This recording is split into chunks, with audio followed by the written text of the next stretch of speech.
Derek, as a manager, how does it feel, the emotion of a late winner? Yeah, listen, we've had 7 league games in, we've had 3 last minute winners, but and you get the elation of that, everybody loves that from that side of it, but obviously to get it in the derby game is even more pleasing. You'd have to say that for long spells in the game it looked like a 0-0. We got away with one a wee bit with Boyle's chance off the bar.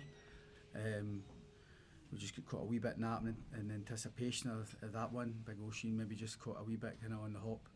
But you need a bit of luck in derby games. I think the supporters always feel that there's maybe there's something going to happen. We feel that. We always feel as if we're going to get a chance, and where we've got that, I think when you get last minute winners and it becomes a part and it becomes part of what you are, I think that it can be worth so many points and can be the difference. And I loved the such a beautiful sight seeing Tynecastle like that, the noise when we get the goal. There's a lovely floated pass across from Saba and Halkett. It's a lovely finish, you need to say, you know, I mean, his timing's magnificent, and I know he was a striker of a trade, but it's a brilliant finish. So from that point of view, we deserve a win, but it was a hard fought game. Hibs, 2 different systems. We arrived at their box, we worked the ball side to side well enough at times. We could have done it a wee bit quicker and a wee bit more purpose at times. Our refusal to put the ball in the box at times and our refusal to engage with our strikers at the right times was annoying me a wee bit, and we spoke about that at half time, and I thought we did enough to get our point in the game, but we're looking for a moment to try and come up with all 3 points, and thankfully we found it. But there wasn't a lot in the game. You know, Hibs are a good side, they're well managed, they've got good players. You know, I always thought it was going to be tight, and thankfully we found a way to come out with the 3 points. Are you trying to keep a lid on the excitement? Because for neutrals, there's a lot of us willing you to make this interesting. Yeah, there's a lot willing, but there's also a lot dying for us to fall flat in the face. Let's be honest, there's so many who don't think there is anything other than just a little period here. And listen, it may well be that, but we're just concentrating on the game. It's only 7 games in, the league's in its infancy. Whether teams are doing poorly at the minute or whether teams are doing well, it's far too early to be making any judgments on how a team plays. But we'll enjoy it while it's there. I think there's nothing wrong with the supporters getting excited. I think they see the manner in which the team play. I think they're getting a bit of encouragement from the Jamestown analytics, and we've been well backed in the past and continuing to be with James Anderson and obviously Tony Bloom's investment, and we've got good solid board members here with Mrs Budge and all the rest of it. So the club's in a good footing at the minute. So, but ultimately it's still about players. It's still about boys trying to win a game of football, and we have been good enough so far to win games. But you have to be honest, a lot of the games have been tight.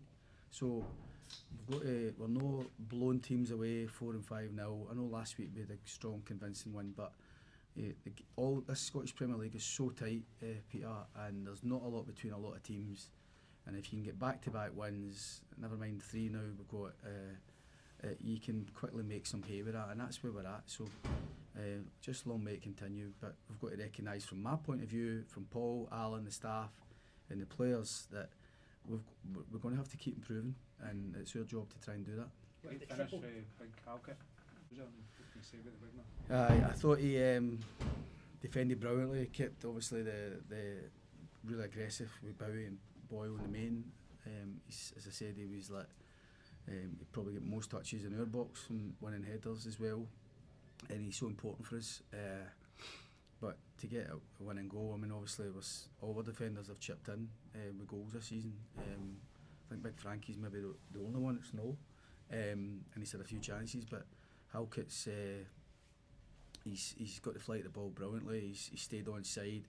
I actually thought he really was on side. I'm like, just make connection, and he's obviously tucked it away. So a brilliant moment to separate the 2 teams. You know, and you know the conditions were so difficult for both sets to try and bring that bit of quality.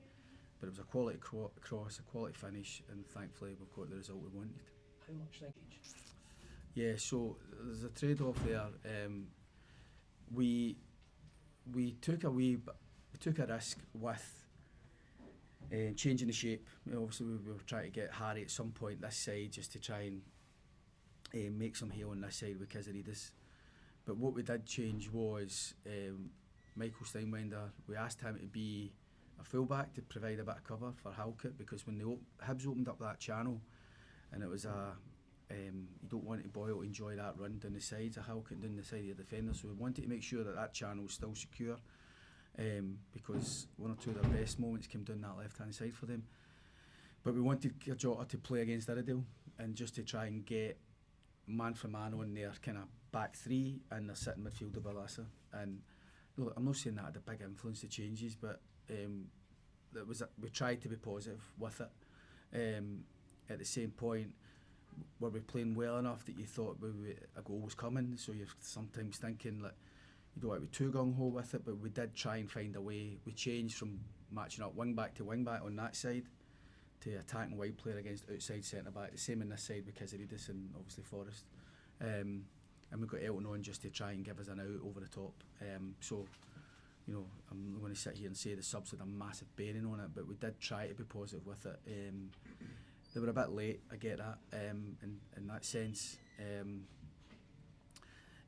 But, you know, we've got the result, but you'd have to say Jota's influence with the goal, his cross was nice for him, nice moment for him. Because that seems what you want from a winger, being able to cut into his stronger foot and out as much as a good finish. The cross was perfect. Yeah, and I was just bemoaning the fact we weren't doing enough in the first half. I thought we actually just need half a yard with these conditions. It isn't so difficult for both goalkeepers that, and I thought we turned it down too many times, and you know, just go and ask the question, and thankfully we did in at that moment. Derek, you say you have to improve. How confident are you that this team can improve still early in the season, and where do you feel you need to improve specifically? Well, I think we train, a lot of players train with motivation, they train professionally, so I'm not looking for any more. I don't think they can give any more in terms of that. But we've got players to come back as well. We've got a few injured, we've got a few sitting in the stand today, we've got good players, so it shows you the depth. We've got Aju, who should probably back for Kilmarnock. We've got Frankie Kent, who'll be back for Celtic. We've got Chesnikov arriving in January, so there's already a bit more beef to the squad, you know, a bit more kind of strength about it. So, you know, I think we can get improvements from signings and from availability of players, but for us, we've got to recognise that it's been a lot of tight games, and we just got to recognise that we're going to have to keep working hard for everything we get. Everybody's so desperate for success at Hearts, but what we've got to do is recognise that there's work to be done here. We were a bottom six team, a bottom six club last season, and it's not just a flick of a switch that makes things better.